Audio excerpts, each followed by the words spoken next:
Hi guys, എല്ലാവരും സുഖമായിട്ടിരിക്കുന്നെന്ന് വിശ്വസിക്കുന്നു. അപ്പം ഇന്നത്തെ വീഡിയോ വന്നിട്ട് വളരെ ദുഃഖകരമായിട്ടുള്ള ഒരു കാര്യങ്ങളാണ് ഇപ്പോൾ നടന്നുകൊണ്ടിരിക്കുന്നത് ജന്തർ മന്ദറിൽ.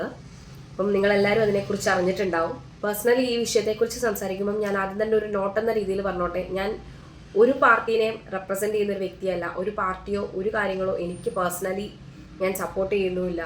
അതുകൊണ്ട് തന്നെ ഇത് ഒരു പാർട്ടിയെ മാത്രം ചൂഷണം ചെയ്തുള്ള സംസാരമാണെന്നും ആരും കൂട്ടേണ്ട ആവശ്യമില്ല. ഓക്കെ, ഇത് പറഞ്ഞു തന്നെ തുടങ്ങാം. നമ്മൾ ഒരാളെ അടിച്ചമർത്തുമ്പം 100 ശബ്ദങ്ങളാണ് ഉയരുന്നത്. ഈ കഴിഞ്ഞ പരീക്ഷാ നടത്തിപ്പ് ക്രമക്കേടിനെ തുടർന്ന് കഴിഞ്ഞ 5 വർഷത്തിൽ 91 ജീവനുകളാണ് പൊളിഞ്ഞത്. എത്ര ഭയപ്പെടുത്തുന്ന കണക്കുകളാണല്ലേ. അപ്പം ഈ പരീക്ഷാ പേപ്പർ ചോർച്ചയെക്കുറിച്ച് ഇപ്പം ചർച്ച പല രീതിയിൽ പല സ്ഥലങ്ങളിൽ പല രീതിയിൽ നടക്കുന്നുണ്ട്. ഇപ്പം നമ്മളുടെ വോയിസ് ഉയർത്തിയില്ലെങ്കിൽ പിന്നെ എപ്പോഴാണ്? ഈവൻ നമ്മളും ഈ ഒരു ഡെമോക്രാറ്റിക് കൺട്രിയുടെ ഭാഗമാണ്. എന്നിട്ട് പോലും ഇപ്പോഴും ഈ ഭരണകൂടം മൗനം പാലിച്ചിരിക്കുകയാണ്.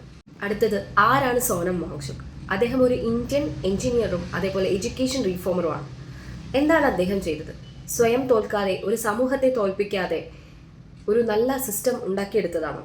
ലഡാക്കിലെ പരാജയപ്പെട്ട വിദ്യാഭ്യാസ രീതിയെ മാറ്റിമറിച്ച് കുട്ടികളല്ല, അവിടുത്തെ പഠന സംവിധാനവും അതുപോലെ ഭരണ സംവിധാനവുമാണ് പരാജയപ്പെട്ടെന്ന് സമൂഹത്തെ ചൂണ്ടിക്കാണിച്ച മനുഷ്യൻ. മരുഭൂമിയിലെ ദാഹം മാറ്റിയ ശാസ്ത്രജ്ഞനാണ്.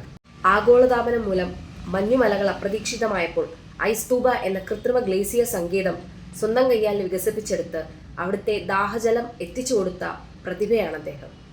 ലഡാക്കിലെ പാരിസ്ഥിതിക സംരക്ഷണത്തിന് വേണ്ടി, അവിടുത്തെ ജനങ്ങളുടെ ഭരണഘടനാപരമായ അവകാശങ്ങൾക്ക് വേണ്ടി ഇന്നും ഇന്നലെയുമല്ല സമരമുഖത്ത് അദ്ദേഹം നിലനിൽക്കുന്നത്.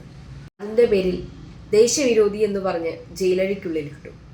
ഇപ്പോൾ ഇതാ ഈ ഹങ്കർ സ്ട്രൈക്കിന് വേണ്ടി, ഈ വിദ്യാഭ്യാസ രീതിക്കെതിരെ, അല്ലെങ്കിൽ ഈ പറഞ്ഞ ചോദ്യപേപ്പർ ക്രമക്കേടുകൾക്കെതിരെ ഇന്ന് അദ്ദേഹം ഇപ്പോൾ 20-21 ദിവസങ്ങൾക്കധികമായി 9 കിലോയോളമാണ് അദ്ദേഹം ഈ പറഞ്ഞ സ്ട്രൈക്ക് മൂലം കുറഞ്ഞത്. ഒരു സമൂഹത്തിന് വേണ്ടി, വിദ്യാർത്ഥികൾക്ക് വേണ്ടി അദ്ദേഹം ഇന്നും നിലകൊള്ളുകയാണ്. 3 കാര്യങ്ങളാണ് അദ്ദേഹം മുന്നോട്ട് വെച്ച കാര്യങ്ങൾ. ഒന്നെന്ന് പറയുന്നത്, ഈ പറഞ്ഞ പേപ്പർ ചോർച്ചയ്ക്കെതിരെ ഗവൺമെൻറ് അക്കൗണ്ടബിലിറ്റി ഏറ്റെടുത്ത് അതിൽ പ്രോപ്പർ ആക്ഷൻസ് എടുക്കുക.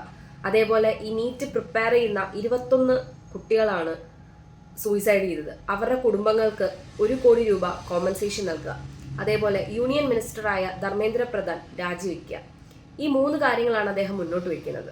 ഇതുപോലെ മുന്നേ ഒരാളുണ്ടായിരുന്നു, അധികം ആരും മറന്നിട്ടുണ്ടാവില്ല. ഗംഗാ നദിയുടെ ഒഴുക്ക് നിലനിർത്താൻ വേണ്ടി 111 ദിവസം പട്ടിണി കിടന്നു മരിച്ച GD അഗർവാൾ. അദ്ദേഹത്തിന്റെ ദുരന്തം ഇന്നും നമ്മുടെ കൺമുൻപിലുണ്ട്. എന്നിട്ട് ഇന്നും നമ്മുടെ ഭരണകൂടം മൗനം പാലിക്കുകയാണ്. നിരന്തരം ചൂണ്ടിക്കാണിക്കുന്ന പരീക്ഷാ ക്രമക്കേടുകൾ ഏതു തരത്തിലാണ് ന്യായീകരിക്കേണ്ടത്? ഇത്തരമൊരു സാഹചര്യത്തിൽ ഒരു പ്രതിഷേധത്തിന്റെ ആവശ്യം മനസ്സിലാക്കാൻ സാമാന്യബോധം മാത്രം മതി. തലയിൽ ചാണകമല്ലാത്ത തലച്ചോറുള്ള ഏതൊരു വ്യക്തിക്കും തലസ്ഥാന നഗരിയിൽ നടക്കുന്ന പ്രതിഷേധത്തിന്റെ ഗൗരവം എത്രത്തോളം എന്ന് മനസ്സിലാക്കാൻ പറ്റും. അധികാരത്തിന്റെ അമരത്തിരുന്ന് ചിരിക്കുന്നവർ മൗനം വെടിയാൻ ഉദ്ദേശിച്ചിട്ടില്ല എന്നതിനർത്ഥമാണ് പ്രതിഷേധക്കാർക്ക് നേരെ ഉയരുന്ന ഓരോ ലാത്തിയുടെയും അർത്ഥം. 20 ദിവസത്തോളം സമാധാനപരമായ നിരാഹാര സമരം നടത്തിയിരുന്ന ഒരു മനുഷ്യനെ അയാൾക്ക് അർഹിക്കുന്ന ബഹുമാനം കൊടുത്തില്ല എന്ന് മാത്രമല്ല, ഒരു സഹജീവിയോട് പുലർത്തേണ്ട കരുണ പോലും കാണിക്കാതെ പോലീസോ മിലിറ്ററിയോ നെയിം പ്ലേറ്റ് പോലും ഇല്ലാത്ത യൂണിഫോം അണിഞ്ഞതോ അല്ലാത്തതുമായ ആരൊക്കെയോ ചേർന്ന് സമരവേദിയിൽ നിന്നും തൂക്കിയെടുത്താണ് കൊണ്ടുപോയത്. ക്ലാസ് മുറിയിൽ ഇരിക്കേണ്ട യുവത്വങ്ങൾ, പേനയും പേപ്പറും സ്റ്റെതസ്കോപ്പും കയ്യിലേന്തേണ്ട വിദ്യാർത്ഥികൾ ഇന്ന് രാവും പകലും മഴയും വെയിലും ഒന്നും വകവയ്ക്കാതെ മുദ്രാവാക്യങ്ങൾ വിളിച്ച് ഒത്തുചേരുന്നുണ്ടെങ്കിൽ അത് ഉയർത്തുന്ന പ്രതീക്ഷ വളരെ വലുതാണ്. ഭരണഘടനയുടെ മേന്മയെപ്പറ്റിയൊന്നും ഞാൻ അധികം സംസാരിക്കുന്നില്ല. എത്ര വളരെ മികച്ച ഭരണഘടനയാണെങ്കിൽ പോലും അത് ചലിപ്പിക്കുന്നവർ മോശമാണെങ്കിൽ അത് മോശപ്പെട്ട് തന്നെ ഇരിക്കും. So RIP democracy.